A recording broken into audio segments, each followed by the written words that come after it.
আজকে গুড মর্নিংটা শুরু করলাম একদম ঠাকুর ঘর দিয়ে আর আমার ভোলে বাবাকে দিয়ে, দেখতেই পাচ্ছ। আর দেখো অনেক দিন পরে দেখো আজকে হচ্ছে মায়ের হচ্ছে মালা নিয়ে এসছে বড়মশাই একটা। দেখো মায়ের মালাতে পুরো মুখ ফুক ঢেকে দিয়েছি, মুখ দেখা যাচ্ছে না, জাস্ট একটুখানি বের করে দিলাম, কারণ যাই হোক মুখটা তো দেখতেই হবে।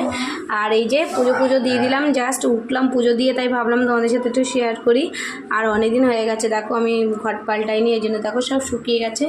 তো যাই হোক এই বৃহস্পতিবার দিন পাল্টিয়ে দেবো, কারণ অনেক প্রেশারে ছিলাম, অনেক কাজ ছিল, তার জন্য পারিনি।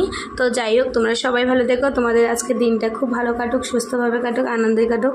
আমি পুজো দিয়ে উঠলাম, এবার হচ্ছে চলে যাবো রান্নাঘরে, রান্নাবান্না সব গুছাতে হবে।